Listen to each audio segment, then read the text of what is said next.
That's probably the one thing I don't like about Ivy Cam is that it just starts playing an ad. So do apologize for the ad you guys may be hearing. Turn it off there for a second. I don't know why I did that. But anyways, yeah, how's it going, everybody? Welcome in. Adjust it just a little bit. But how are you guys doing? Welcome. Glad to have you guys here. Kind of like a free for all on Sunday. Happy Easter. Easter didn't go down, too well in the city for me.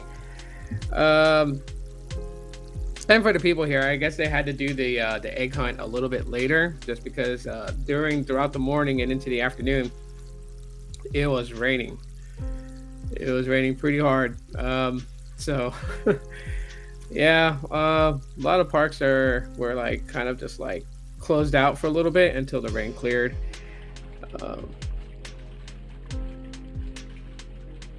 You have been in the live stream chat for a while, like before I even started. What's up, Jane? Haven't seen you in here in a while though.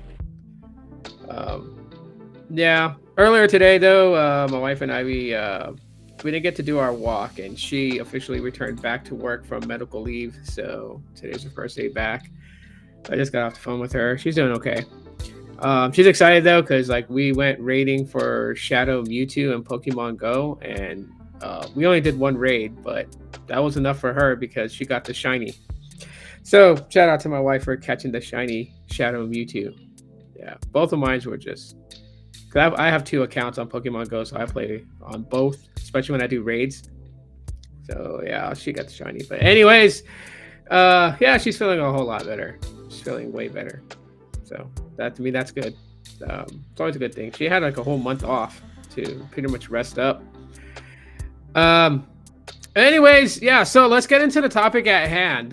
Those that want to catch the replay can catch the replay later on. Brian, what's up, man? Welcome in. Glad to have you here along with Gene. Should you upgrade your smartphone every year? It's a question that people tend to ask on Twix, on various different places. They always ask this question. So should you upgrade? I've always been one to tell people that it really depends on what you're looking for in a smartphone and how you use your smartphone. Not every year do you have to go and drop money on from getting the latest phone that came out. As a matter of fact, most people really don't drop money on the latest phone that came out. They usually do a trade-in deal. So they'll pay some of the portion of the phone. At the same time, too, they'll trade in their last year's model. Now, other people that's like myself that likes to hold on to their phones after they have upgraded to new phones, love to just, can't kind of keep them tucked away. Maybe whip them out every now and then, throw your SIM card in there and just keep it moving type of thing. Jeremy, what's up, man? Welcome in. Tech for your needs. Welcome. Glad to have you guys here. So like, it really depends, because some people just really want to have the latest phone that comes out. Like they just have to have it. They kind of push hard for that type of thing. And I'm not judging people. I'm not going to say, oh, that's crazy that you go and do that. But I think, where it becomes such a really weird conversation amongst the tech community and just, people asking average questions. It's like when we kind of push our views onto other people, like they have to do what we do. I'm always a big stickler for that. I'm always against that type of, mentality and everything like that.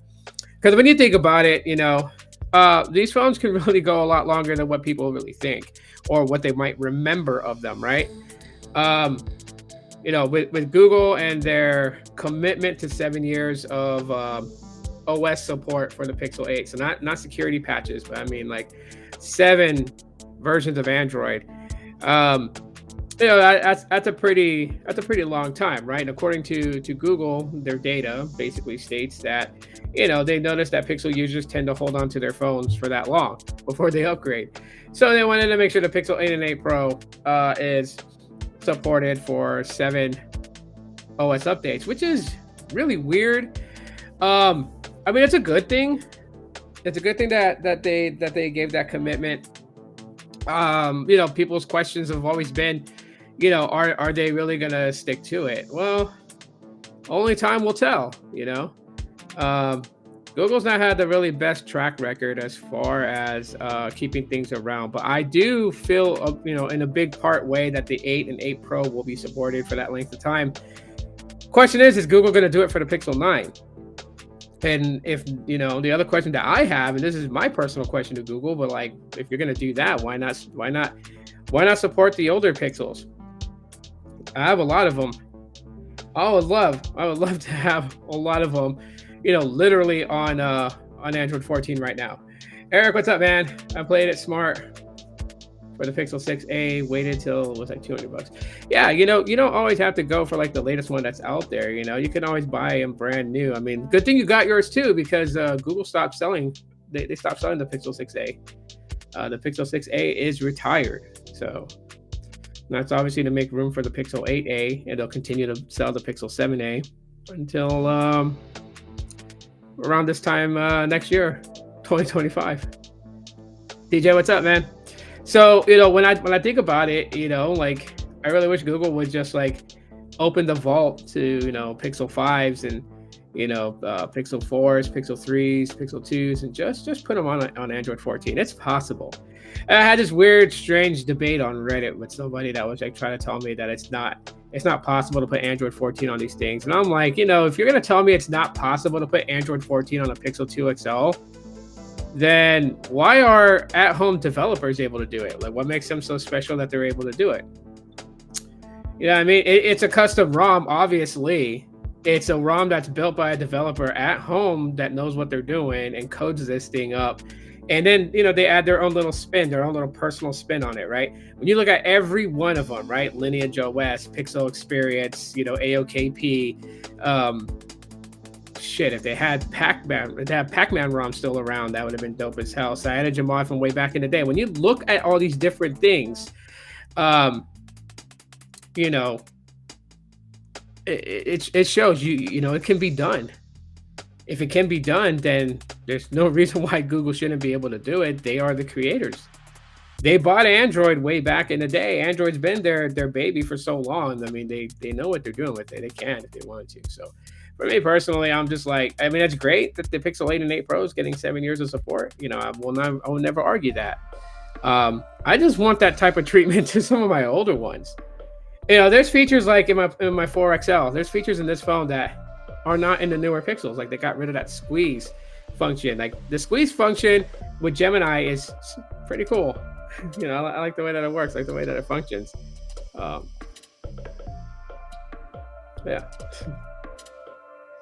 It doesn't have circle to search, but that squeeze function is just really cool. I like that. That would be cool if they put circle to search on a Pixel 4 XL. Like, if I had the time and the patience to build out a custom ROM, that's what I would do. I would get the Pixel 4 XL to Android 14. I would make it compatible with circle to search, keep the squeeze to activate Gemini function on, and, of course, Project Soli, right? Motion Sense. Still have that working. Most of the custom ROMs for the Pixel 4 XL don't even have Motion Sense running, so that's the sad part about it.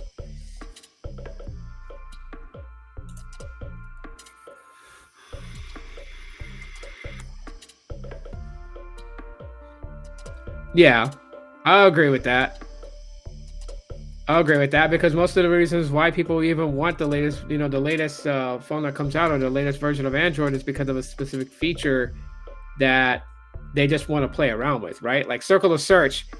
Once that went to the Pixel phone and, the Pixel 6 and 6a, once basically all the tensor-based Google Pixels got circle to search, I don't hear much about it on social media anymore. I don't hear no one talking about it or saying anything, because now that they have it, but how many people actually really use it? What's up, Michael? Welcome in. Happy Easter.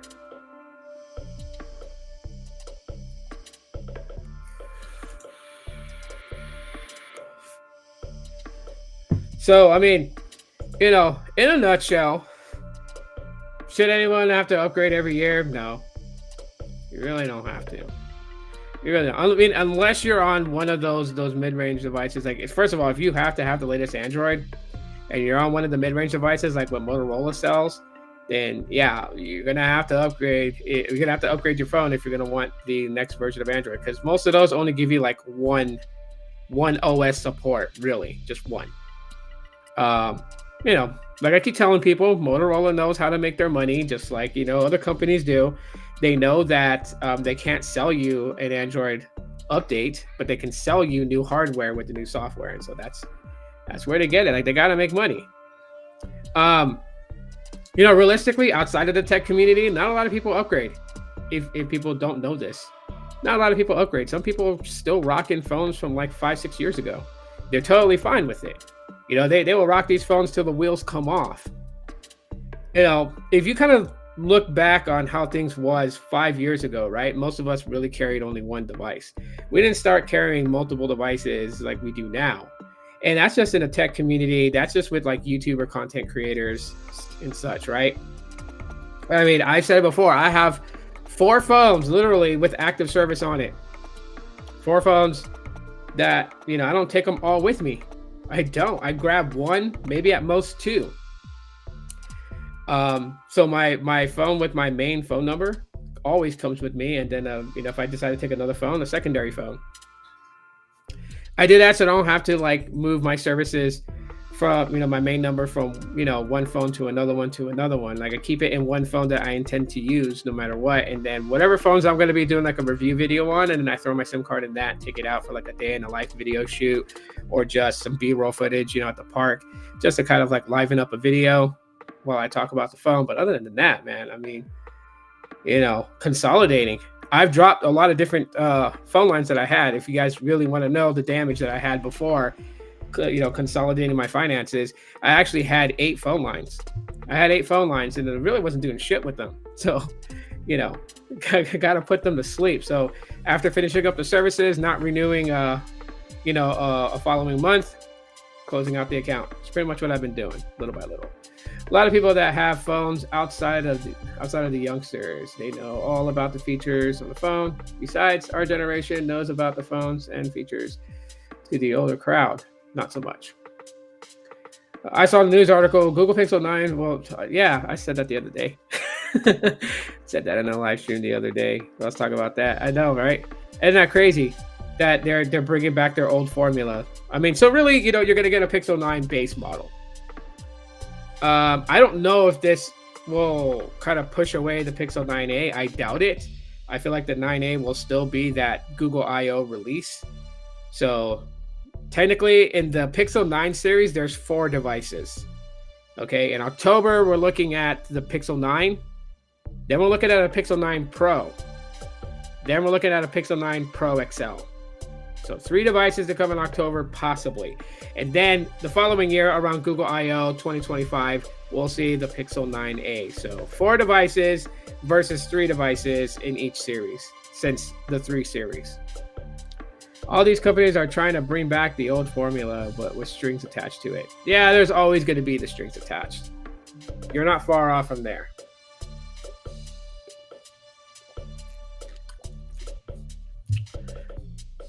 Yeah, you're not far off that from there. Very interesting enough, though, the way that Google and how they've been responding ever since the whole Gemini Nano Pixel 8 debacle. And I'm seeing it slightly quieting down. People are finally happy. They're finally cool with the fact that they're getting it. What was the reasons why? We'll never know. We'll never know. I don't think Google will ever come forward and say, yeah, we tried to run some game, but y'all caught on pretty quickly. You smart little devils, you. This is just a fruit punch. Kind of like a fruit punch and like hibiscus.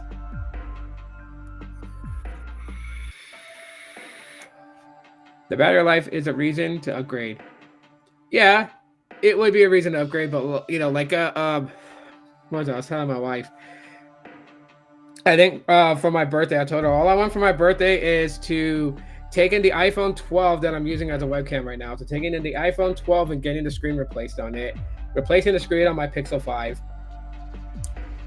getting a battery replacement on my Pixel 4 XL, and getting battery replacements in my iPhone 11 Pro Max and also the iPhone 12. So that's what I want for my birthday. So she just looked at me like, oh, you're not asking for much, are you?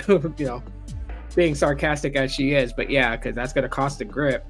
I mean, several places that I researched that it's like $100 and something to replace the screen on the iPhone 12. So I'll eat that cost. I think it's like 117 to replace the screen on the Pixel 5.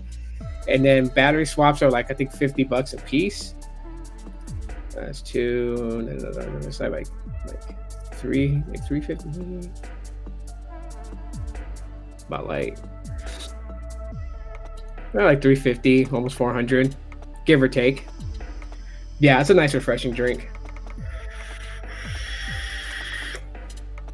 Definitely, for sure. But that's what I want to do. I want to get these phones repaired rather than buying a new phone. Like, I mean, I'm already eyeing the Pixel 9 base model. I always go for the base model Pixels. I don't go for the Pros.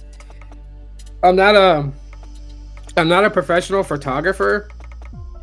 I mean, I like going to the park and taking pictures. I like, like being a wannabe photographer, posting photos online and seeing what people think about them.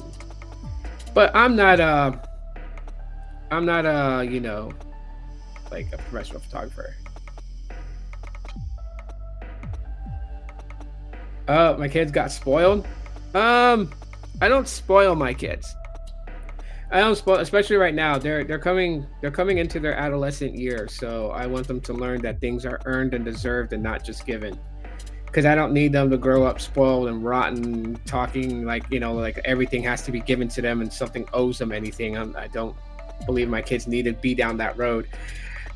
When they were younger, I spoiled the hell out of them. Of course, they were little kids. Right now, they're going into their teens, so. But they really didn't want to do anything today for Easter other than just basically hang out. No baskets? No, they didn't want baskets.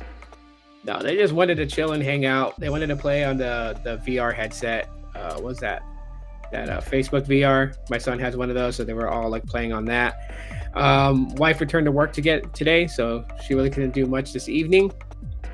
We had our Easter dinner yesterday because she had to work today. She doesn't get off work till like 10 o'clock.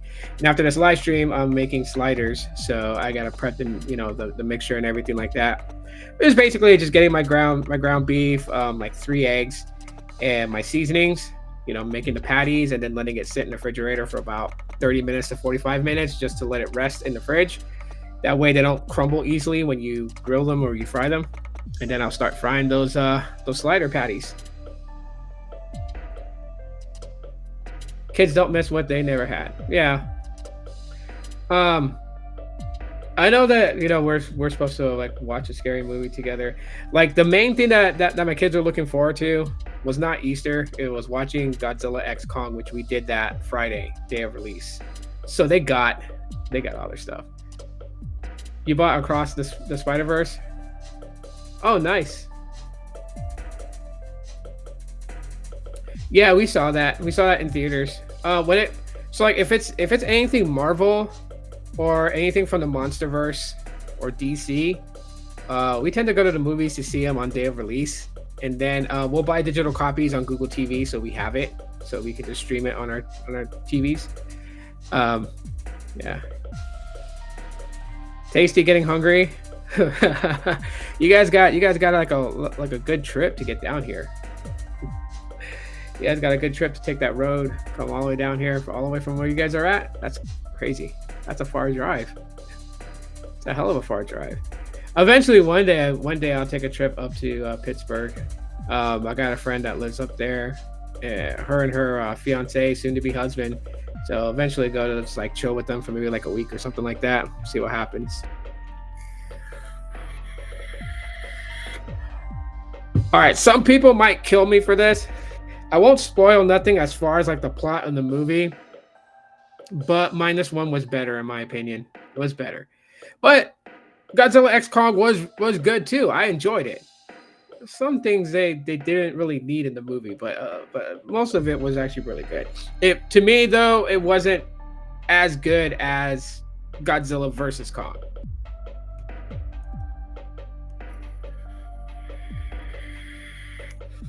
But no, you don't have to worry about getting off topic. This is an open discussion. I mean, I said what I said about people needing to upgrade. Anyone that wants to continue that conversation can basically state what they're thinking, and we can talk on that. But we can talk about whatever you guys want. Am I ready for WrestleMania 40? Absolutely. Who's not? I mean, unless you're not a wrestling fan, then yeah, okay, I get it. You're not going to be ready for WrestleMania. Got it. But I am definitely looking forward to it. It's a really good way that things are turning out. Triple H is really good at making multiple storylines kind of intersect with each other and everything, right? So you got the suspense of night one. You got the tag match between the Bloodline and Cody and Seth. Then you got the whole storyline with Bayley and Io Sky. You have what is it? Jade Cargill and Bianca Belair, Naomi against Damage Control. You got Drew against Roman, and so many possible endings. The rain is coming down hard. Some rain just passed us, so I don't know if the rain that you're getting is gonna. Oh my, yeah. The rain that you're getting right now is probably gonna hit us tomorrow because we are at a 50% chance of rain tomorrow here, for sure. But yeah, I am ready for WrestleMania.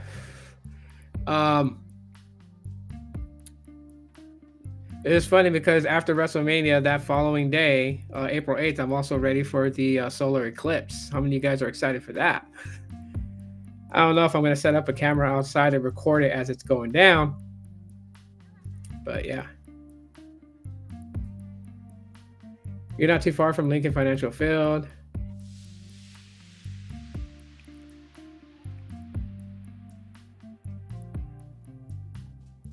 Yeah, it's pretty interesting to see. Did you ever see Valyrian and the City of a Thousand Planets? No, I've never seen that. Is it any good? And like, what type of genre movie is that? Just out of curiosity.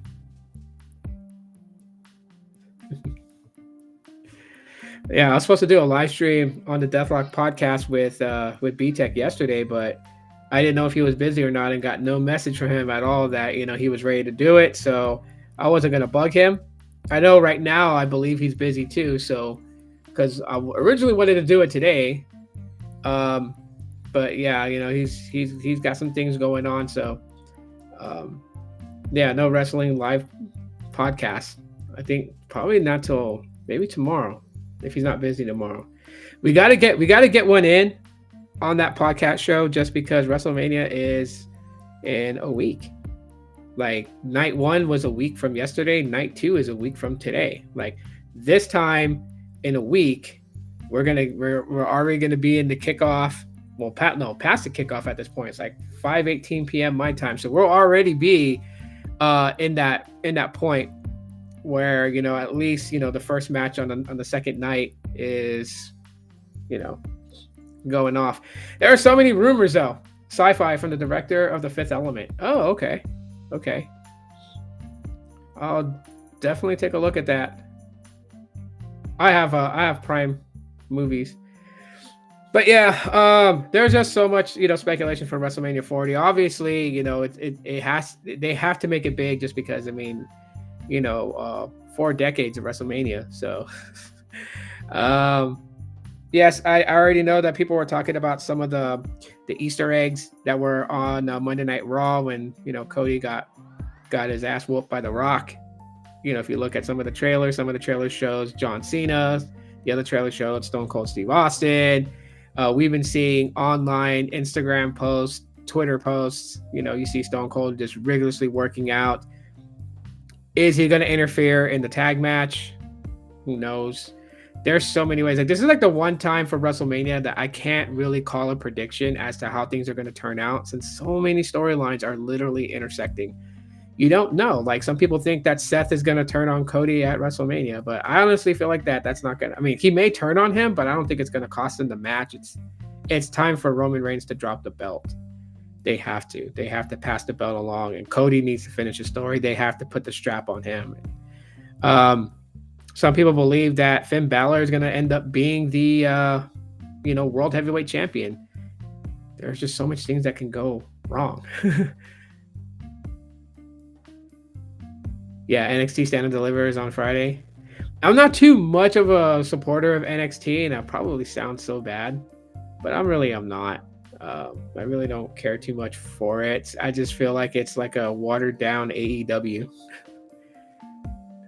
Well, there's reasons why they think it's possibly Finn Balor. They honestly believe that Finn could possibly, because I mean, like the last time that Finn was ever on top, he won the Universal Championship, but then he had to surrender it because of a shoulder injury. And since then, he's never really been back on top. It was not to say that, yes, Damian Priest still holds the Money in the Bank contract. He has his own personalized Judgment Day Money in the Bank briefcase, but who's not to say that Finn put a fake contract in there, or at any point may have switched it and put the contract in the original Money in the Bank briefcase that Finn Balor still has. He never got rid of it. So it's a possibility. It's a possibility either Seth wins or Drew wins, but either way, Damian's going to try to cash in, but get attacked by Finn, and Finn will cash in since he'll have the original contract, and the one that holds the original contract is the person that has the right to challenge for the title at any time. He can walk out World Heavyweight Champion. That's just one speculation. Other speculations, obviously, Damian Priest walks out with the title. And me personally, I hope Damian Priest walks out with the belt. Like, Drew's held the title. We've seen his championship run. Seth has been champion multiple times. There's nothing wrong with him losing the belt. I mean, he's been champion for 300 days. He's defended the belt 61 times. Roman Reigns currently has been champion for 1,300 days or more. He's only defended the title 31 times. So if Damian cashes in on night one for the World Heavyweight title, it's going to be after the match. I don't think Damian Priest is going to walk in there and do it into a triple threat match. I highly doubt it. I honestly feel like that he would go in once Seth is all beat up, once Drew is all beat up, and cash in at that moment. My iPhone 6s still gets updates. Yeah. The iPhone 6s iPhone 6s represents that little turd that you just can't flush down the toilet.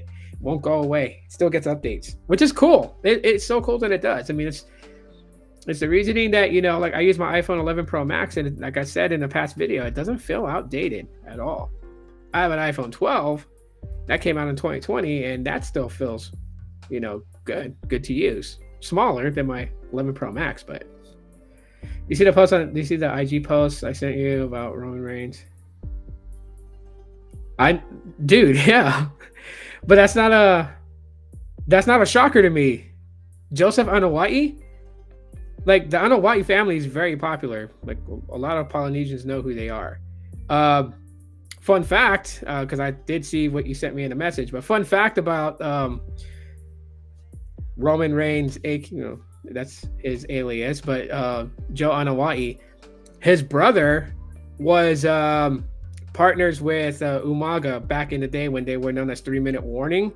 So the guy they called Rosie, who also ended up being a tag partner with the Hurricane, and he wore that gray shirt that said shit and it stood for superhero in training. That guy is Joe's older brother, for those who didn't know.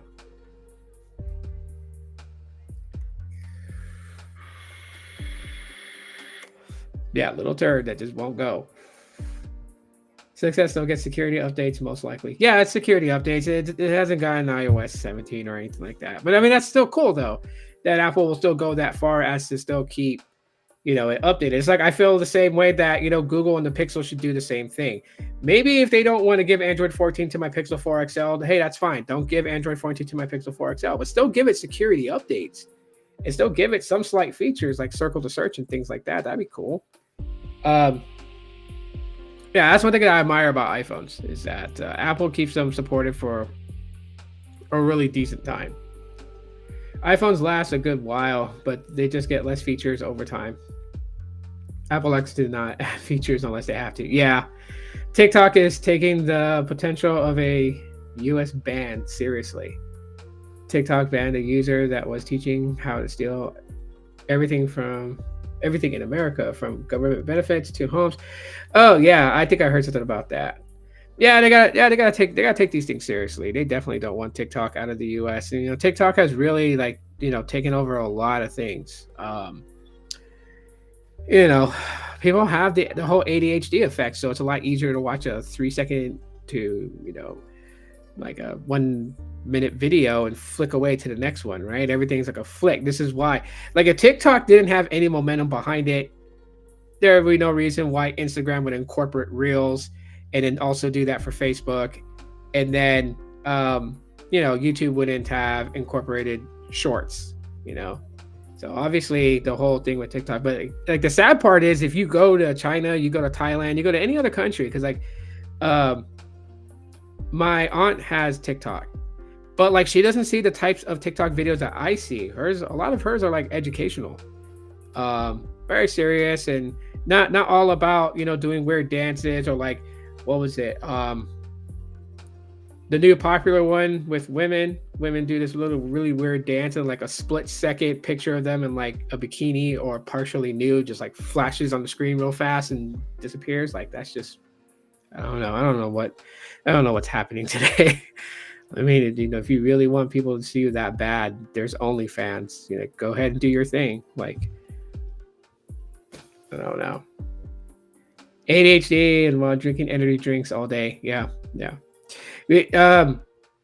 Sad thing is though, is like Meta really needs to rework their strategy, because they're ridiculous. So I posted an Instagram reel, which also auto posts to my Facebook too, right? So I have them both linked, and I got a warning of using copyrighted music. But the stupidest thing about it was that like the reel that I made, the music wasn't in the video clip. It was suggested. So like when you upload a reel on Instagram, you have the choice to choose music to attach to it, and you could do the same thing with photo posts. That's what it actually was a photo post. The first warning I got. The second one was on the reel. But anyways, so they wanted to tell me about using copyrighted material, and I'm like, wait, you're the dipshits that supplied it. If we can't use copyrighted material on Instagram like that, like if I can't play a song from Linkin Park or from Korn or from Limp Bizkit or any of these bands that I listen to, if I can't put that type of music in a 60-second clip or over a photo post on Instagram, if I can't do that, why offer it? So I always laugh at Instagram. Instagram needs to get their shit together. Although I do like Threads. Threads is I get the same experience as I get from Twix. When girls do that type of stuff, they don't realize they have ruined it for their offspring. Yes, they don't. No one thinks about that. Like, I saw the saddest shit the other night. So like, when me and my wife, when we're winding down for the day, I do have a habit of looking at YouTube and watching YouTube videos, and I go into the YouTube Shorts section and watch those clips. I ran across, it wasn't a TikTok. Well, I mean, it was on TikTok because it had the little TikTok badge to show that the video source was from TikTok. But anyways, I couldn't believe what I was hearing, because it really hurt. It really hurt to watch that video. It's like probably one of those videos I was a tearjerker. So I'm not gonna lie and tell anyone like I don't have emotions or anything like that. Like it made my eyes well up in tear. Not for the person in the video, but for the kids. A mother literally got a new boyfriend and rolled up and was dropping her kids off to her mother's house and telling her mother that she's got a new man and her man don't like kids and they want to go live their life. So she's dropping the kids off to her mother for her mother to raise them. And I was like, the comment section was fed with so much, about her being a terrible mother.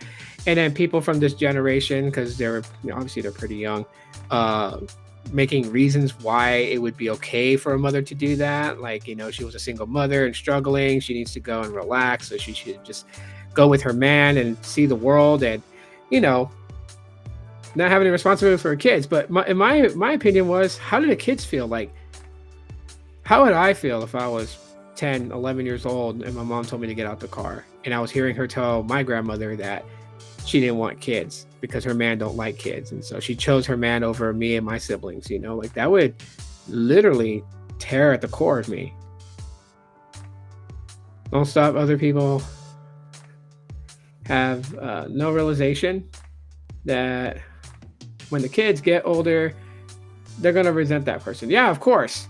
I mean, you can't do these things to kids and not expect what goes around to come around. That mother will need her kids one day, and they're not going to want nothing to do with her, because all that stuff is going to replay in their head. They're going to remember the day they heard their mother say that she didn't want them, that she wanted to live her life and experience life and travel and do all these types of things, you know? The internet will sit there and agree with it, not look at the non-tangible benefits that it has negatively on the kids. Yeah. You know, and this is a society today that we live in where we kind of just like throw our kids into this. This is where a lot of kids are learning stuff from. They're learning stuff from TikTok. They're learning stuff from YouTube. They're not learning stuff from their parents anymore. You know, my kids think that I'm too hard on them because I'm involved in everything that they do. My oldest daughter understands now why I've always been that way with her. She understands, and now it's like second nature to her. I know everything and everyone that she's talking to and what she does. You know, and I love the fact that, you know, even though that she's in 7th grade and she goes to school, I mean, like my daughter sticks out like a sore thumb. She's not into trying to look like she's 18.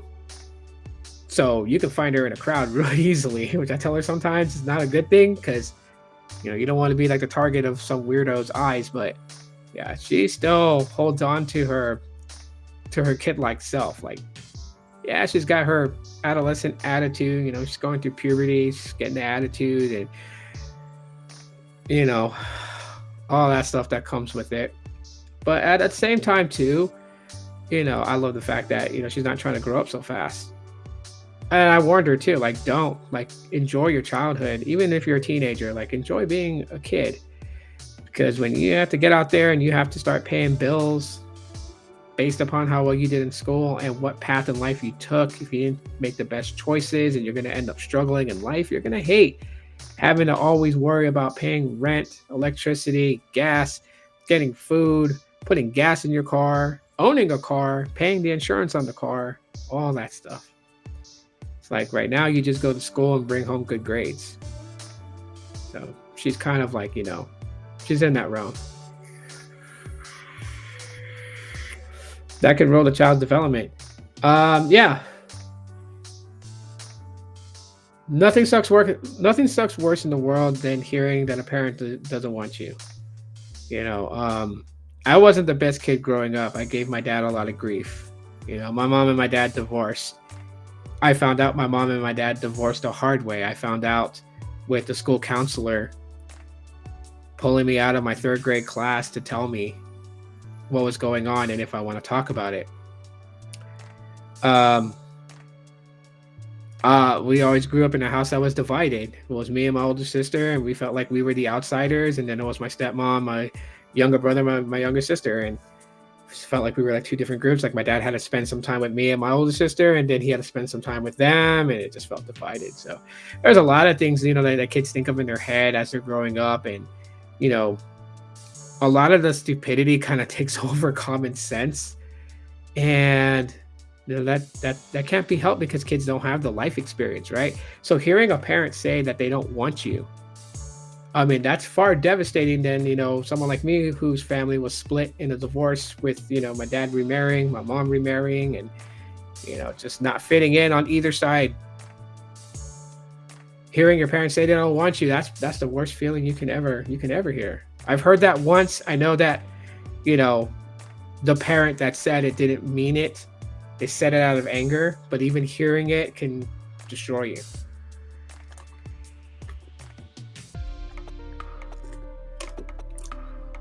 Houston, we have a problem. I'm almost out of my juice. In our family, my parents are great. I had a wonderful childhood. I pay bills, no car payment or insurance, thank goodness. Yeah, if you live in a very well area where you can publicly commute, would be the best thing. I love these electric bikes that I'm seeing. I want to buy one. My wife is against it because she's afraid that, you know, it'll be the death of me. But there are those electric dirt bikes and everything like that. I would love to just drive something like that to get around my city. I wouldn't have to really worry about putting gas in it. I don't know how the state and city would deal with it, if I would have to go get insurance on it and all those things. I don't know. Have no clue.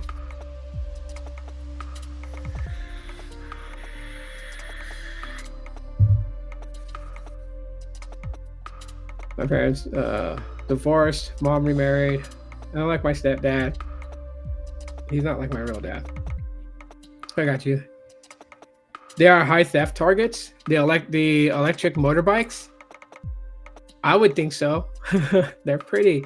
I know a shop over here in Scottsdale, Arizona that sells them. I think like for an electric, motor dirt bike, they're like $3,500 for it. Not only that, though, they were encouraged the girls that don't have those types of sexual apps on their phones. They encourage those females to the OnlyFans and all that other stuff. Yeah, it is. It is. There's a podcast that I watch. I forgot the name of it. But they invite OnlyFans models on their show, and they have a discussion about it, right? And the point that the host tries to drive into these women that do OnlyFans is like, what you're sacrificing in your future, right? Like they try to point out the point that, like a good man that, has, like good head on his shoulders, basically has the means to take care of a family and will do right by someone who chooses to be his partner in life, wouldn't choose a woman that was doing OnlyFans in her, 18s, 19s, 20s because she's been used. And, some of the OnlyFans girls do say some things, and like, it's questionable if they're being serious or if this is all just for YouTube views or what. Sometimes I wonder, like, do they really think that, if they've gone and shown their cooter to everybody on the internet and have done some questionable things on the internet, like those things won't be forgotten? I mean, literally, if you type in OnlyFans in a Google search, one of the most popular things that pops up is what they call leaks, which means that someone does OnlyFans. They may have a subscription that you have to subscribe to view their content, yet someone who's viewing their content and as a subscriber is able to rip all their stuff off OnlyFans and post it elsewhere for people to see for free. So even if you close down your OnlyFans account and you deleted all your videos, your OnlyFans page will be deleted with no content on it, but doesn't mean that your content is still not floating around on the Webernet. And so they talk about these different things. They talk about how people see them, perceive them based upon what they do. Drivers don't respect walkers using the cross. Yeah, no, they don't. No, they don't. There's several times that, I have to put it, like I always put my kids in between me and my wife when we walk across the street for anything, just because, people won't stop. I would rather get hit by the car first and, my kids get out the way than for any of my kids to get hit. You got those OnlyFans girls don't realize that can happen to them once they realize it can happen to them. Like what you're saying. Oh no, I'm gonna take you guys to court because you have, they'll do some stuff like that. But at the end of the day, finding a respectable life partner would probably be even the bigger challenge.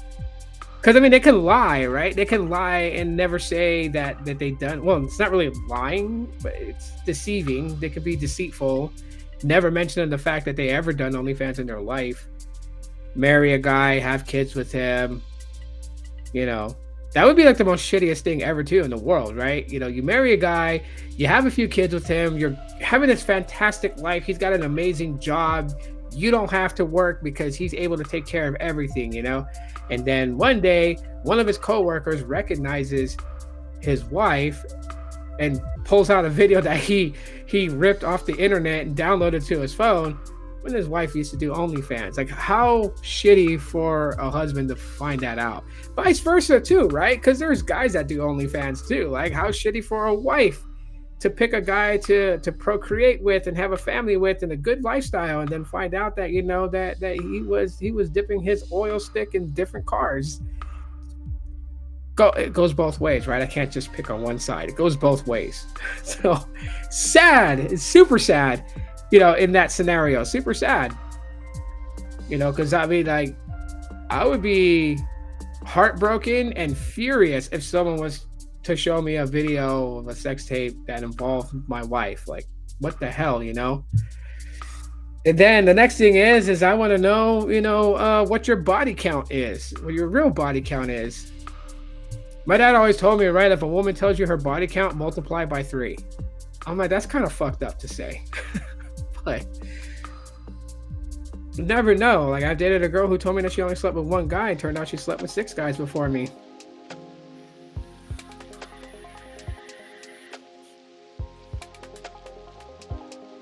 Yeah. Ricky, yeah. You get the analogy, Ricky. We gotta keep it somewhat PG on YouTube. Relationships are going to be redefined in the future. Yeah, it is. It's so sad today that the idea is to tear down a guy. I mean, I get it. I don't take away from a woman that wants to be independent. I don't take away from a woman that wants to make her own money and pay her own bills and live her own lifestyle. That's great.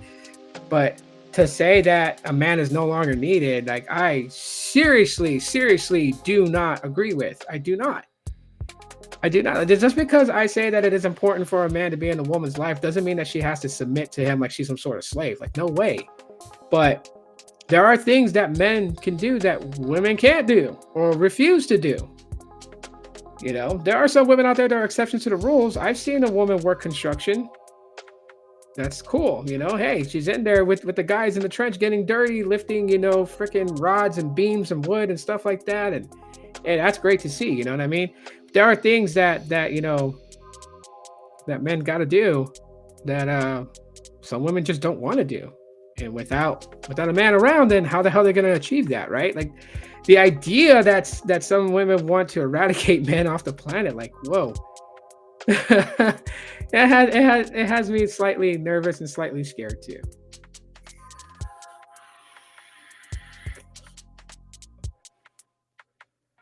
Yeah, I understand the girls want to live a life, but they live a life of a fake lifestyle so they can have a sense of self and realization. Yeah, no, I agree with you. I know on that. Marriages don't last forever anymore. I have my aunt and uncle have been married for 40 years. Lots of marriages last only like 3 years. Yeah, it's because people rush into it. The one thing I've noticed about marriages in the last 15 years is that when people get married, they rush into it. I know from personal experience. My first marriage, the reason why I went so bad was because the woman that I married, I really didn't know her all that well. Like, I thought I knew her. I was falling in love with her, and we made a great couple, and it was fun. The relationship was there. I felt like someone absolutely loved me for me and everything. And then, we dated like 6 months. We got married when I found out she was pregnant with my first son. And, we tried to make it work. But, she was younger than me. She still had insecurities. So things just went south. It became abusive on her end. And from that point on, we separated. And now that she and I are separated, she lives her life, I live my life. She's much happier. I'm much happier. And I think that's what it was. Like, me and her together, like oil and water. We were toxic near each other, but separated, we're fine. So she's a good friend of mine now. I think a lot of people rush into marriages so fast because, they think that that's what they're supposed to do. And yes, granted, if you want to have a family in the future, like, you definitely, want to take those vows and that commitment to one another. But, you have the time to really learn and understand who a person is before taking that plunge, because I always believe this when it comes to relationships. When you meet somebody for the first time, your first 10, 15 dates, you're not meeting the real person. You're meeting their representative as they're meeting your representative, because you're not going to come in with all your bad habits on the front and just throw it on the plate like, this is me. Very few people will do that, but not everybody does that. Everybody kind of hides, kind of fibs a little bit. Like, somebody will try to dress like they have some sort of importance in life, that will dress flashy and flamboyant, and yet, they're not that. They don't live that life. That's how it is. 9 years for me. Got married at 19. It's very rare. For me, with my second, it's been 15 years.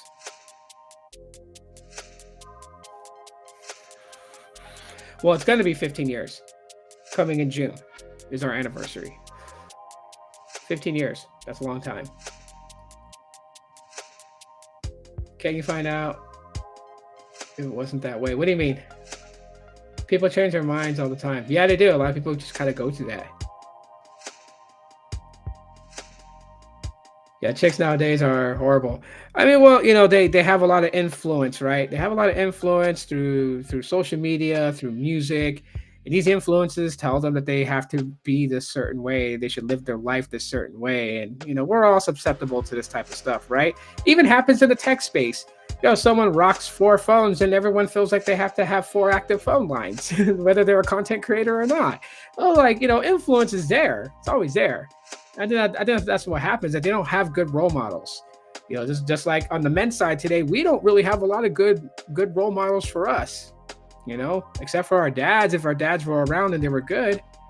But, through my years of growing up as I was a kid, most of my friends didn't have their dad in their home. So like my generation, those are around my age in the 40s, had to learn how to be a man on their own, or get advice from like an uncle, or from in Hawaii, we call him like a Hanai father, which is like, a father that's not of blood, someone that you looked at the father figure. We have to get the advice from them. Teachers at school, principals, security guards that I knew. Yeah. What I mean by that is a few people get together, but they find out later that they do it for each other, or they basically just have a whatever partner has a relationship and not taking that seriously. Yeah, there's some that just roll into it for just like very weird reasons, and they don't even really take the relationship seriously. Ricky says, I really miss the 80s. Yeah, I miss the 80s and the 90s. But life moves forward, right? So I don't want to put that unfair pressure on today's generation and say you have to live like you did in the 80s, but I think that they do need to see like the actions that they do, the things that happen to them will generally affect their future and their life. I see tons of TikToks about entitled youth thinking that they can't be arrested for something that they did. One student was mad and got arrested because she got put in handcuffs and got taken to jail, even though she was 16 years old, but she ended up, socking her teacher out in class, right? Assaulting your teacher. It's assault. Just because you're under the age of 18 doesn't mean they can't arrest you. And she's over there blabbing out no, they can't arrest her. It's not legal for them to do it. Oh, yes, it is. Yes, it is. Because, when I was growing up, I got arrested as a teenager. And all they do is they arrest you, they take you to the police station, they type up the reports, they fingerprint you, they take your mug, all that stuff. But you don't go to jail unless your parent doesn't come to get you. So they make contact with your parents, say, hey, your son was arrested, you need to come get him. Now, if my dad was like, no, he gets into too much trouble, I'm not taking him out, then they would take me, to HYCF, which is the Honolulu Youth Correctional Facility kid jail. And I would stay in there until my dad was ready to take me out.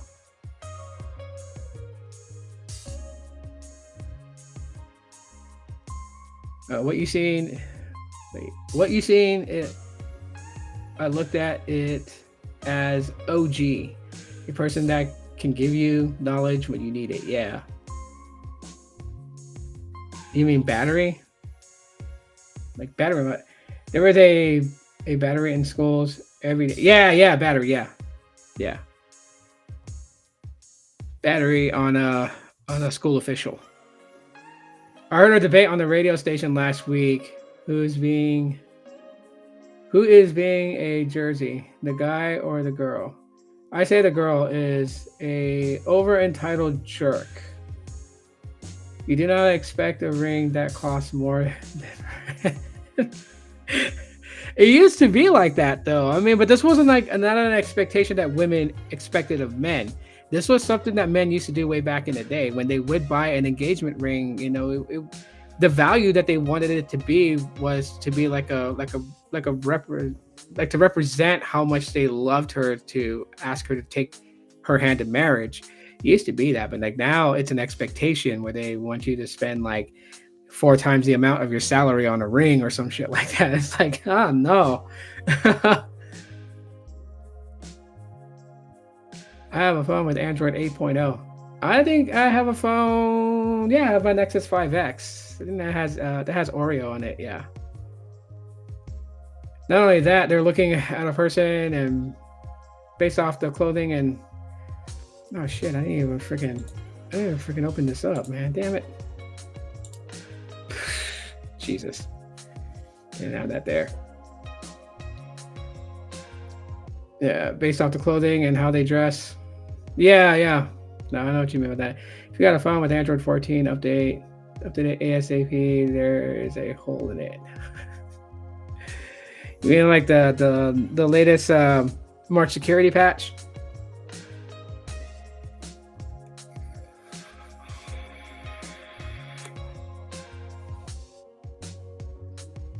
Yeah. So I guess that's why, like, I feel like I'm a lucky person. Like, my wife has been with me through a lot of bad things. We've been on our ups, we've been on our downs. We've had some really bad downs. There was we were living in a bad place. Neither one of us had a job. We were struggling. I was doing everything I could to hustle up money to be able to buy things. This is when I had my first daughter. So my late 20s. Just did a lot of struggling. She stuck by me through those times, and she stuck by me through good opportunities that happened in the last 5 years to me. So she's been with me through everything. So I always feel lucky.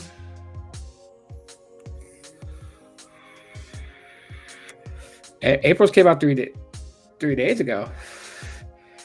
Well, I guess if it's with the April security software software update or whatever, I guess I'll stop automatic update on my devices. Mine are still on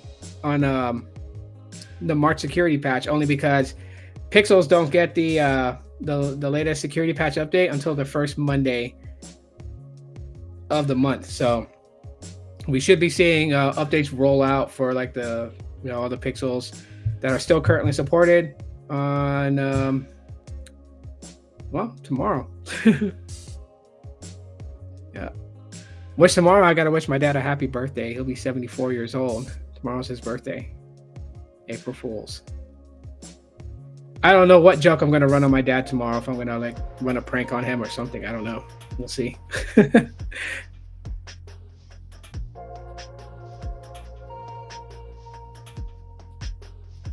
None of my Pixels got an update since the beginning of the month of March. So I look at all of them, and they all still have the March 5th security patch.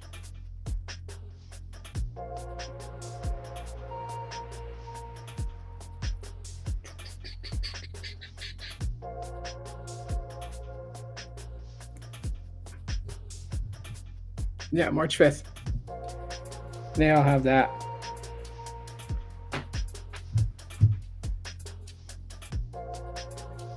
Yeah, it's because Pixel will always do their updates on the first Monday of the month.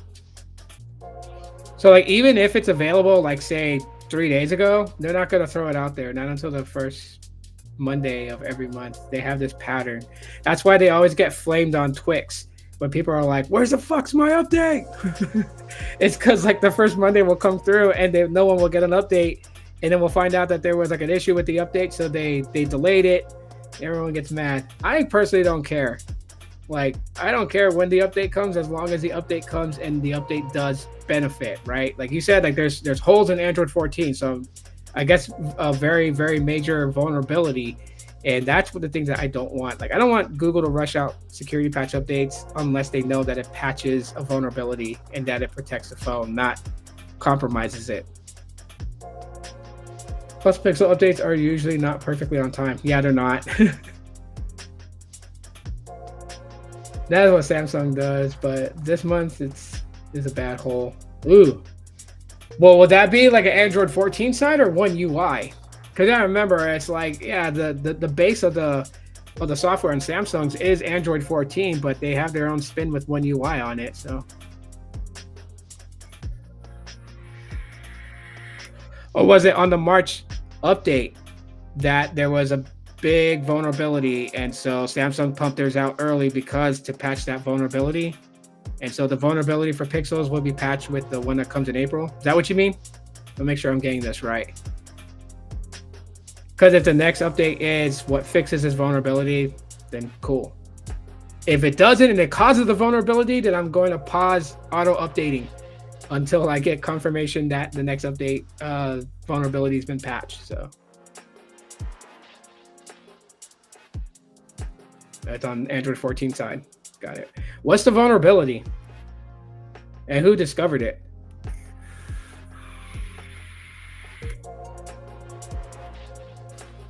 Well, I mean, it came out early for Samsung. It hasn't come out for Pixels. So was that the one that had the vulnerability, and then Samsung put out another update to patch that vulnerability? Or because if that's the case, more than likely, you know, Google Pixels will probably have a delayed update.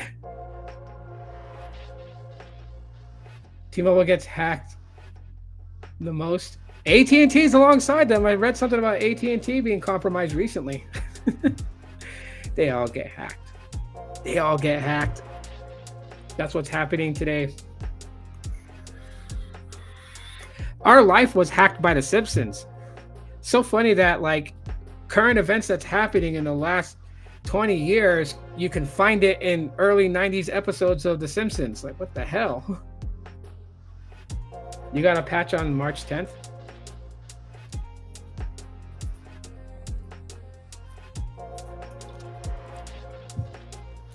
Yeah, with Pixel, we only got one in March. But the feature drop opened up and gave Circle the Search to more than just, you know, the Pixel 7s and 8s. Gave it all the way back to the Pixel 6.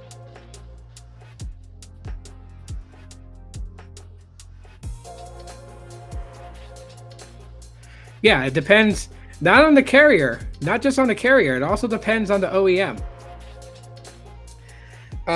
So carriers can try to dictate what phones they want to get a software update from the brands, but ultimately that relies on the brands.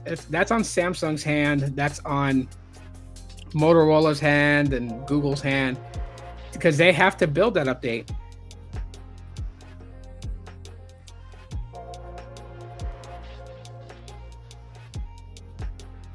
I don't think Samsung is late. Google's always late. Google is like, that's why people make so much fun of Google Pixels, because it's like it's your hardware and you're always delayed on releasing updates for it. Me, I don't care. Like when the update comes, it comes. Honestly, gotta say though, like I remember what it was like back in the day, like with the LG G Stylo, and waiting fucking months for some form of update to come to it. So it coming every month, whether it's the first Monday of the month, the first week of the month, or the second week of the month, I don't care, because I'm getting them every month, which is a lot better than waiting 6 months to a year and a half for a fucking update. How many of you guys remember those days? HTC One M8 gets, you know, Android 6.0.1. Like, holy Jeebus, man. That was a pain in the ass. Xfinity Mobile has one been hacked once. Knock on wood. My desk is made of wood. You mean like Motorola, Samsung, etc.? Yes, they dictate what phones get the updates and when they get the updates. They dictate that. Carriers try to override them. Like Verizon will go to Motorola and be like, you gotta update this phone, you know, because Verizon customers don't want to buy a new phone. They just want their phone to update, and so they'll try to push. Sometimes the carriers can make it happen, sometimes they can't. Most of the time the carriers won't try to make it happen because it's a benefit for them, right? They buy a large bulk of phones from Motorola, and then if they don't advocate to get your Moto G Stylus 2022 updated, then they can tell you all the reason to upgrade to the Moto G Stylus 2023 and sell you a phone, right? So that's why you don't really see a lot of it when it comes to like mid-range devices and like companies like Motorola. You don't see a lot of software updates with them because, you know, them and the carriers are kind of aligned in the same thinking. Very rarely will carriers advocate for a certain phone to get a software update that was never intended to come to it. Happy Easter, Vincent. Appreciate you for coming in. Moto and LG take a while. Yep. Did you see how Google is forcing people to buy their phones to waive the right to be part of a class action lawsuit? No, I didn't hear nothing about that. Today's been a very chill day. I've just been hanging out with my wife, so I didn't really read too much tech news. What's up with that? If you want to drop a link to where you saw that, we can pull it up here and look at it. for sure.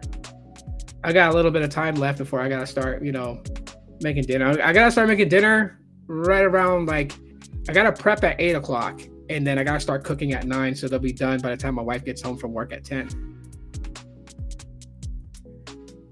Albert Navas, what up, bro? What's up, man? LG is gone now. No more updates for them. Yeah, but I mean, he's talking about back in the day. Because back in the day, like LG was one of the ones that were notorious to getting like late software updates. I mean, months. Sometimes you had to wait like 2 months, 3 months for a security patch, and then a year and a half for an OS update, if it was ever going to get one. I'm doing good. Just, open discussion tonight, just chilling and talking. Usually Sneed goes live on Sundays, but I don't know if he's going live today. Someone confirm with me, because if he's going live here soon, then, we're going to be ending it soon. I don't like to overlap live streams on other people's live streams. I have the Pixel 8, which I like. What do you think about the Moto Razr Plus? My wife's still eyeing that phone. I think she wants it for her birthday. So I may go ahead and get it for her birthday. I think the Moto Razr Plus, it's decent. It's, I can't really speak too much as far as performance-wise. I haven't used it. So I really can't tell you. But I know people think it's cool because it's a foldable phone. But I'm not really one to chase foldable technology. I mean, if I ever decide to buy a foldable phone, I'll buy one. But right now, I'm not really itching for it. Plus, too, if I actually did buy a foldable, it would be the Pixel Fold. I collect Google Pixels, so I gotta have that. I almost bought it last month. Someone was selling it on in my city. They were selling theirs for like, what was it, $700?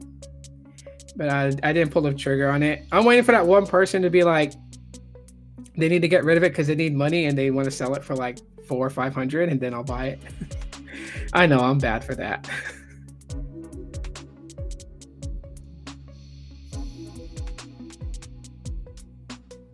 So on Monday night, it's the last Raw and NXT before WrestleMania 40. Yep. I will definitely see if, B-Tech wants to get on the Deathlock podcast and we do, a podcast before WrestleMania. But if we can't correlate the time to be able to do that, I'll do one on my second channel. No, I don't have the Fold. I haven't bought any new Pixels lately. So I still have my Pixel 7 and I still like to use that from time to time. Right now, my main daily driver is my Pixel 4 XL, Pixel 6, the iPhone 12 I'm using as a webcam, and then the iPhone 11 Pro Max. The 4 phones that I'm currently using right now. And I might SIM swap and probably put the Pixel 7 back in rotation. I don't know. We'll see how I feel. We are in March 2024, and Samsung has started an April 2024 security update for the Galaxy S24. Fresh update brings enhancements to camera functions and security of the device. Yeah. Oh, it should. That's like $1,000. That's like over $1,000 phone. They better be treating that thing like it's gold.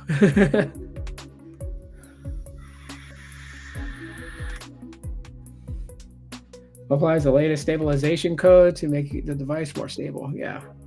The 8 is pretty good. Yeah, I've heard a lot of good things about it. I guess the reason I'm not going to really be chasing the Pixel 8 is that I'm torn between getting the Pixel 8a or the Pixel 9, but I'm leaning more towards getting the Pixel 9 since we're getting 3 Pixel 9s in October, the 9 base model, the 9 Pro, and the 9 Pro XL.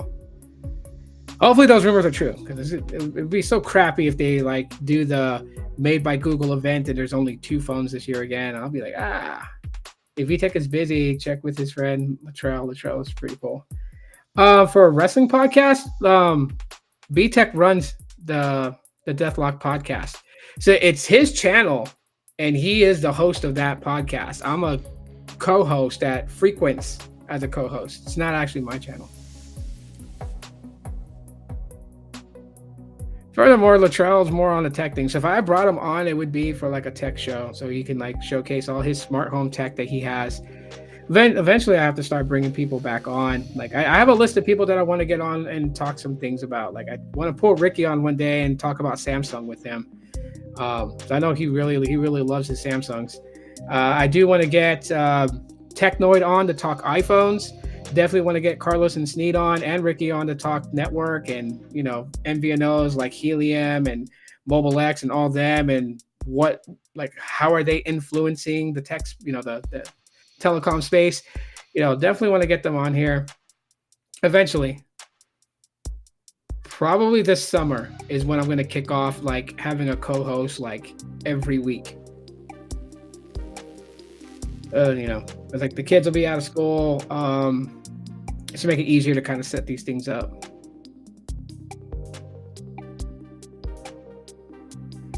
Yeah, I saw your post on Twix. You got 24 hours on a single battery. That's pretty damn cool. That's pretty damn cool. Would I say Pixel is better than Moto? Of course I'd say that. I'm biased to that. Like, I'll be honest with everybody, I'm biased. I prefer Pixels over everything. So maybe I'm the wrong person to ask. Maybe to ask somebody who's non-biased that has used Pixel, iPhone, and Samsung. And for me, it's just because the way I use my phone and the things that I want in my phone, the Google Pixel offers that. Like, there's things that I get in my Google Pixels that you can find in iPhones to a certain degree, but they don't have some of the things that Google Pixels gives me. And Samsung has something similar. Like, I don't have a Samsung flagship, so I really don't do a lot of Samsung versus Google Pixel because it wouldn't be fair. Like, if I took my Pixel 7 and really, like, said who was smarter between that and my Galaxy A53, well, the Galaxy A53 is a 2-year-old device on an Exynos 1280 chip. It's not going to have that same power source as having like a Snapdragon 8 Gen 2, 8 Gen 3 chip, right? Wouldn't make sense to really see. But, I am happy to see that Samsung is catching a lot of the AI functionalities that, Google has been putting into Pixels. Really cool to see that.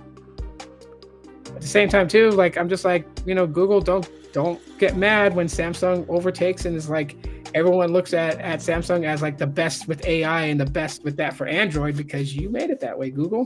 You're stupid enough to put all those stuff you have in your basket in Samsung's basket, like, just so you can get foldable technology from them and have them help you with the Tensor chip. Like, it's just crazy. Although I do know that the Exynos chips are going to get better. Samsung really is starting to kick that fire. A lot of people are talking about the Galaxy A55 with the Exynos 1480 just really performing really well, and that's really unheard of with an Exynos chip. So could be one of like the previews that we see where Exynos is going to be so much better.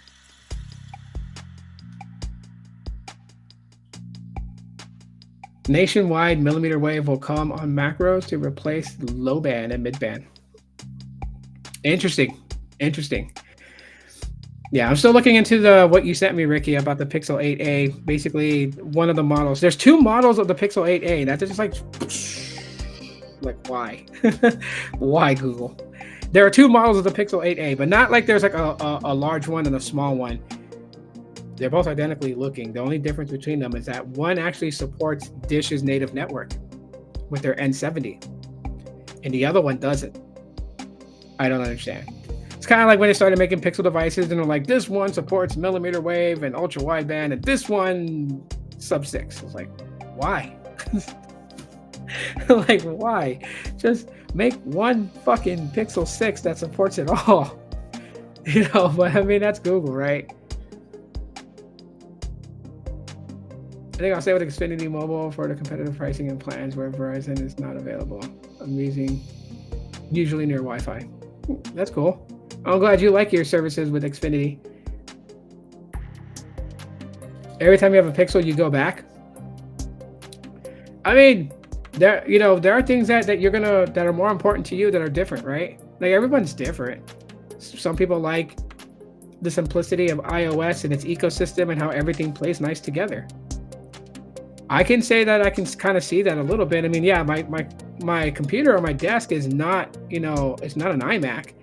Yet my iPhone 12 does, I think, a lot better job as a webcam than, my Pixel 5 or my Pixel 6 has done using this software. I think it's like, well, right there, more like that. Yeah, I don't know if you guys can see it on there, but it says IV Cam and it works great.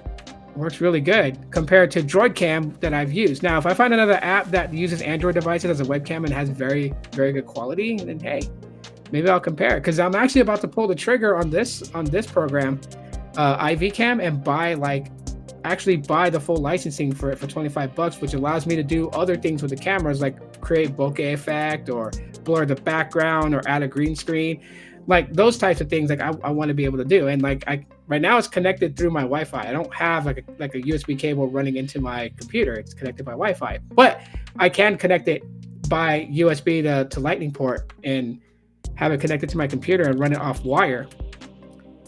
But like so far, like I've been watching this whole live stream, like my movements haven't been janky or jittery throughout the live stream. And so with that type of like stable wireless connection, I mean, yeah, gotta give it to them. The X80 modem next year. Oh, wait, let me go back to that. The X80 modem next year will cover all NR bands from 600 megahertz to 41 gigahertz. That's right, all of them. Wow. I can only imagine what people are going to be seeing. Everyone's Pornhub is going to be so much faster. No. Boost Infinite is falling apart. Their customer care is horrible. I've been a customer since they started, and in my view, they're going downhill. That's because they lack the ability to actually provide customer care. This is why Boost Infinite fucking hates me. Like they make it known. Shit, they blocked me on some of their social media accounts. As far as like, you know, if I ever wanted to go back to work for them, they'll never take me back, because I told them, like, you can't have customer care and have, you know, rep 1, 2, 3, and 4 and not have a supervisor for anyone to talk to. That was one of the big things that people hated. They would be like, give me a supervisor to talk to. And it's like, you hear the rep say, oh, you know, we're just going around in circles. There's not a supervisor available right now to take your call. This is the last point of contact, and we can either come up with a resolution, but if we're going to keep going in circles, then I'm going to have to release the call. I'm sure somebody's heard that from them, right? That's because it's fucking true. There was no way to transfer to a supervisor. Like on our soft phones, which gives us a list of different departments that we can transfer to, whether a cold transfer or a warm transfer, none of it was supervisor. There were no supervisors in that list. So if you're talking to a senior level 4 rep, which was my department, the truck stops here when I used to work for them. And I hated that. And I hated the fact that they rushed everything. They wanted to get Republic Wireless customers over. And that was such a shit show, trying to migrate them over. And I was scared, because I'm like, then I heard them talking about once Republic Wireless was fully migrated over, we're going to begin migrating over Project Genesis. And I was like, oh, fuck, because I know I have friends that use Project Genesis, and this is going to totally fuck up their accounts, because they're like literally 80% of Republic Wireless customers got screwed in that migration. And yeah, they can just, Boost Infinite and Dish can just hate me for life.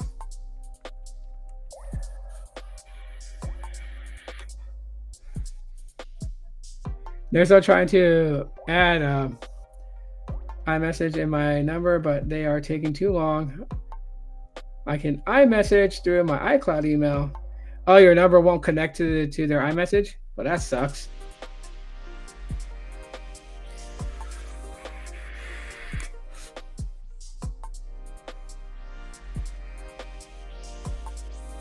Okay, I'll bookmark this article, and maybe I'll do a live stream later. Well, I gotta grab it later. It won't let me grab it from inside the chat. I can open up another window and do that later. But yeah, I'll definitely go check it out. SammyFans.com. Yeah, I honestly felt like that Dish just rushed everything. They were like, oh yeah, we have Boost Mobile. That's a recognizable name. Let's get out there and, you know, do this and do that. Like, some people felt like they should have like went with a different name than Boost. Boost, I know why they went with Boost, but the reason why that is so bad, it's far worse now, is because Boost already had a bad reputation under Sprint. And all they did was just launch a brand using the Boost name and not changing anything, really. The other day, because my daughter was going to sign up for Helium Mobile, which, you know, she did. She actually wanted her own account, so now I have freaking 2 Helium accounts under me. But she wanted her own, and she used my promo code to get 1 month free. Sad thing was that she had a Galaxy A53 also that was locked to Boost Mobile, and so It's been over a year, so I reached out to them. I'm like, hey, yeah, I want to get this phone network unlocked. The dude was like, oh, yeah, no, we can't do it. I ran your IMEI, and this is a bring your own device. And I was like, no, you're full of shit. This is a network locked phone, and I can send you a screenshot showing you that it's network locked. He's like, we don't have the tools to be able to do that. I was like, well, you can send me a secure form and I'll attach it. He's trying to figure out how the fuck do I know all these things. And then I broke it to him towards the end of the conversation. I was like, I used to be a part of your team. I worked on the Boost Infinite side. He's like, oh, wow, that's amazing. That's great. I'm like, yeah, that's why I know you're full of shit on some of the things that you said. Because I told him too, I was like, what, when he kept arguing the fact that it's a bring your own device phone, it doesn't say it's a Boost mobile phone, so they can't unlock it. And I'm like, it's network locked. He's like, well, you have to go to the carrier that you got it from before. I'm like, bro, it's network locked and it has a Boost active SIM. What fucking carrier before that was it on? It was never on any other carrier. And I was like, look, open up a ticket and submit a ticket for a network unlock. State the reason why. Say that it's showing up as a bring your own device when it's in fact a Boost Galaxy A53. They'll know what to do. And he's just like trying to figure it out. So when I dropped the bomb that I know what system that they use, how they use it, where do they do ticket submissions at, and everything like that, he was just like, okay, he was talking to somebody that he couldn't bullshit. But like this tells you like how customer care is. They know what they're supposed to do, but sometimes they don't want to do it. Now he even literally tried to tell me like he tried to push it to get unlocked, restart my phone to see if it's network unlocked. I'm like, yeah, the chat is going to get lost. I'm not stupid. They have a way of saving the chat, and sometimes it works, even though you have to reboot your phone. Sometimes it'll work that when you reboot your phone and you relog back into, you relaunch your Boost Infinite app, the chat will still be there. But I know him. It'll just like, he'll do that freaking 120-second rule. No response in 120 seconds. Click and chat. I'm not stupid. This is why like I get irritated with Boost Infinite customer care. So I know where your pain is, buddy. I know where your pain is. The latest Apple phone update caused it. Really? Will Dish sell Boost back to Peter Adderton? Nope. And you know what? I know Peter's been very vocal about they should sell him Boost Mobile back. I think he just wants to acquire the name back. I honestly don't feel like Peter Adderton is going to try and relaunch Boost Mobile. I think he just wants the name back and out of the US, right? And he'll continue to focus on Mobile X in the US, Boost Australia in the Boost Mobile Australia in Australia, obviously. I know they have Mobile X Australia also. So, but he wouldn't buy back Boost Mobile to try to run it as a separate company. Because his idea of what he wanted to do with an MVNO company, he's already putting that into play with Mobile X. There would be no reason for him to run Boost Mobile.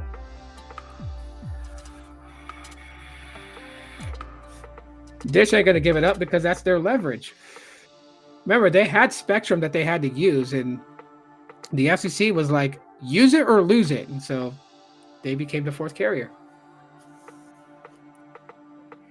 Well, I mean, they need to rebrand. I agree with you, Ricky. They need to rebrand. They could have just called it Infinite Wireless, but then there's another company called Infinity Wireless or Infinite Wireless as well. I see them advertise on Facebook quite a bit.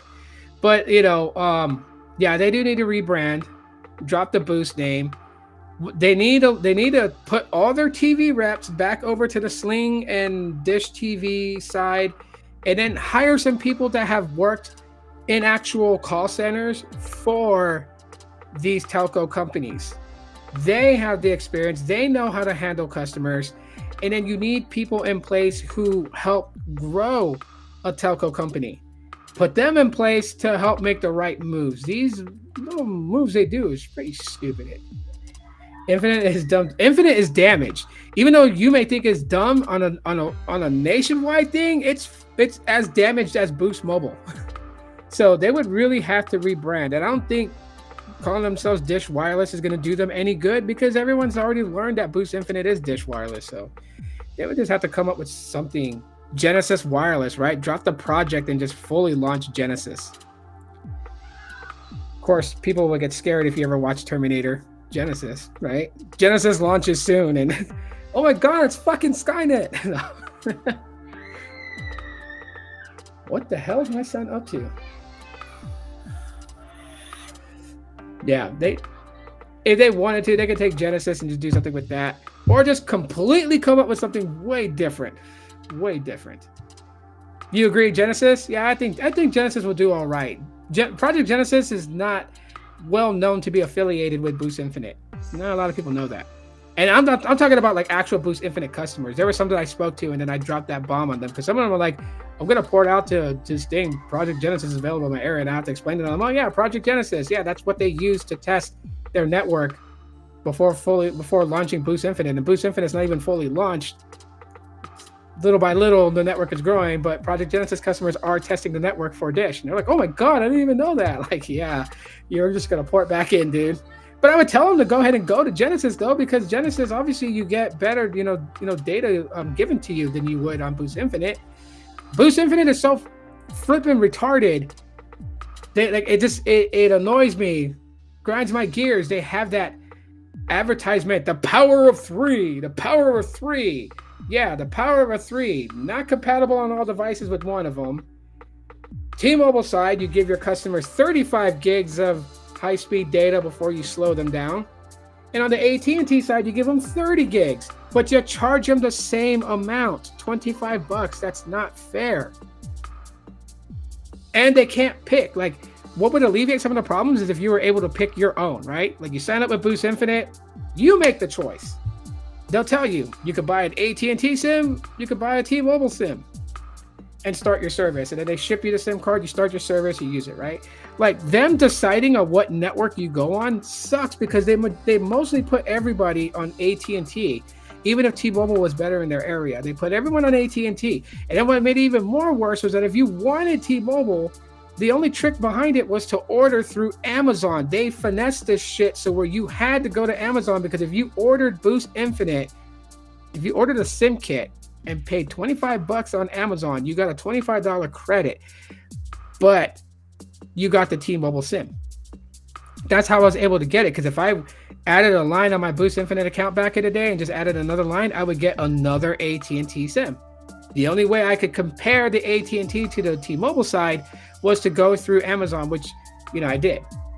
It's stupid, right? And so, like, when you put their add-on for an additional amount of data, if you did it for Boost Infinite AT&T side, you went from 30 gigs to 40 gigs. But if you did it on the T-Mobile side, you went from 35 gigs to 55 gigs. Like, how fucking fair is that?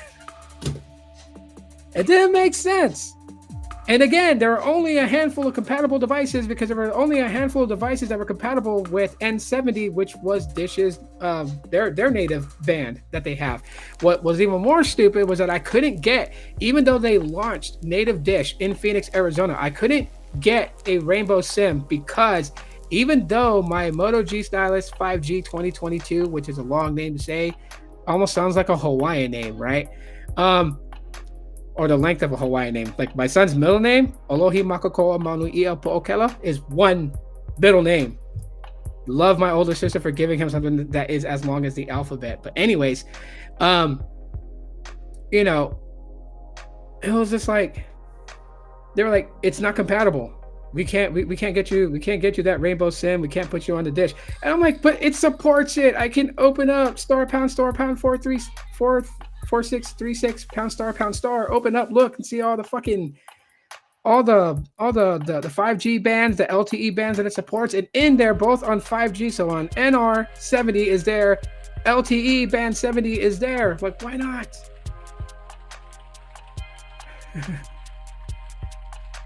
You're on T-Mobile, postpaid, 2 lines for $80. Nice. But T-Mobile and all these postpaids are going to keep raising their prices, man. That's the only reason why I don't really ever go with them. They should change their name to New Wave Wireless.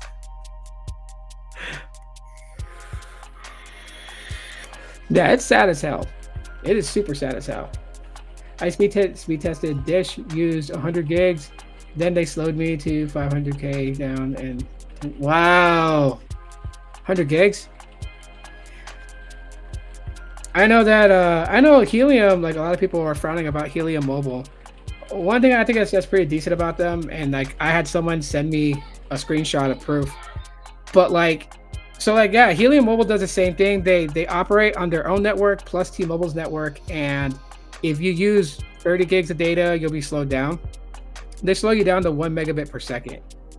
So 1024 kilobits per second by 1024 kilobits per second, right? So the 1 megabit per second is on the downlink and the uplink. Better than 512 kilobits. Damn sure better than 256 kilobits per second. And for fuck, so much better than 128 kilobits per second. I will say that. But it's still slowed down though. But it's $20 though. $5 less than what Boost Infinite's offered. $20 a month. Yep. Which is why like I decided to partner up with them and get a referral code that gives you guys 1 month free. I just need them to fix the damn thing because everyone gets scared when they're about to check out after applying my promo code and it shows $20 is going to be charged when you're not actually going to be charged. But people are visual instead of just taking word of mouth, right? And then heaven forbid that one person takes my advice and continues to do the purchase and then they get charged $20 and it's like, oh, now I'm a fucking liar. So like I reached out to them and told them like, hey, it's not showing that they're getting 1 month free when they use my promo code. Even though it works, it's not showing them before they check out and can't trust people. So I think they're going to be working on it. There's a lot of things they have to fix with the Helium mobile app. Just need N66, N70, N71. Yeah, which the Moto G Stylus has that, right? Like my Pixel 7 only has N66 and N71 support. Doesn't support N70. And N70 is what Dish uses for their voice over NR. So.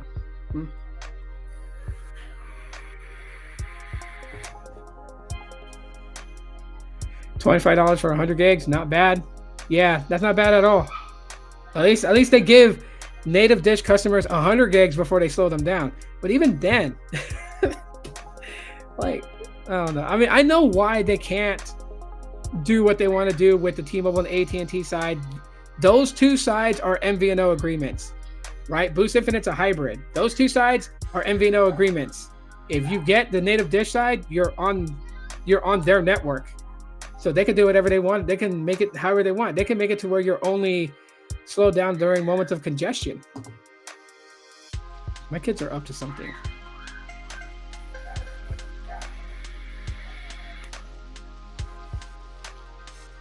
So, I mean, that's like, yeah. They're probably playing the Lion King thing again with their bunk beds. They like to do that, and I get so mad at them because I'm like, you're hanging off the bed, and one of you is playing Scar, one's playing Mufasa, and you're like, long live the king, and you're like, well, they're gonna get hurt one day. The X80 modem will have all Dish bands.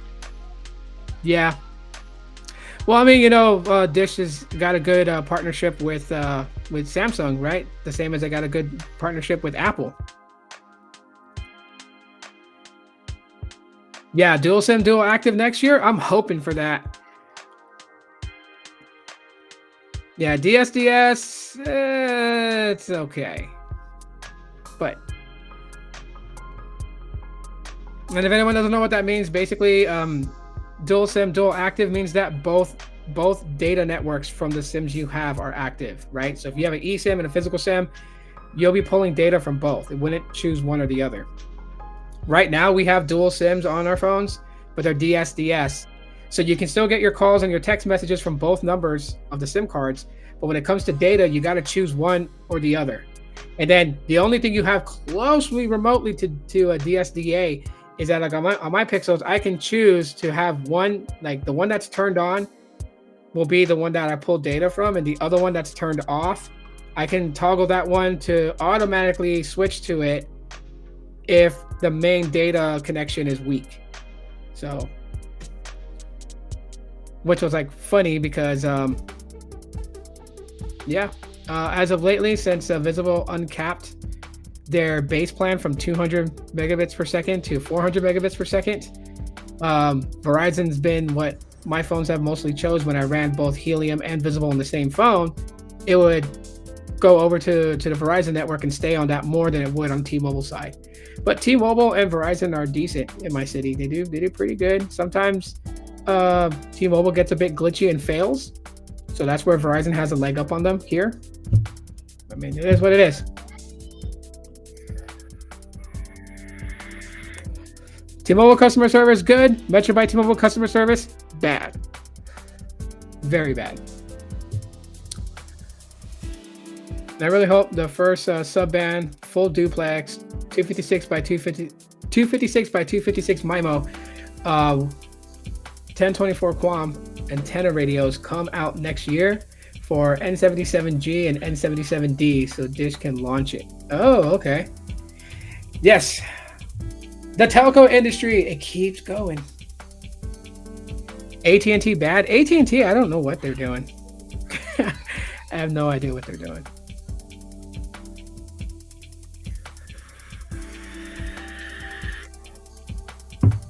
But anyways, everyone, I appreciate everyone that came in to hang out with me today on this Easter. Again, happy Easter. Hopefully you guys had a blast. And if you guys are attending, like, evening barbecues, nightcaps and stuff like that, please get home safe. A lot of people that's like drunk driving. And so, yeah, I worry. So you guys be safe out there. I love you guys very much. You guys are amazing. Love hanging out with you guys. And I'll do one probably Thursday. I'll do another live stream. And then gear up for the weekend in WrestleMania. Super excited for that. The Skunk Apes and Raccoons made it with T-Mobile and made AT&T. Fuck, Ricky. Despite Comcast past, customer service is now great. That's good. I'm glad. When I hear that customer service steps up with these companies, I can only feel, like satisfaction and gratitude. Love to hear that customer service is working great for you guys, because I've been on the other end of the stick. I've been yelled at, been cussed at. I've been told that my dog should die from a customer because of stupid reasons. So I know how it can be on those conversations. They're pretty tough. At least Mobile X started doing calls. Mobile X started actually doing customer care calls. That's great. It's a little weird how they do it, but you know what? It will open up on a more broader scale. As their customer base grows and continues to grow, right? They got some cool stuff coming on the horizon. Can't tell you all about it, but cool stuff coming on the horizon. Y'all see Peter tweeting and giving you guys hints, so you guys know what's coming. So that's great. But anyways, you guys have a great night. I love you guys very much. Be cool, be safe out there. See you guys in the next one. As always, peace. Wolfpack.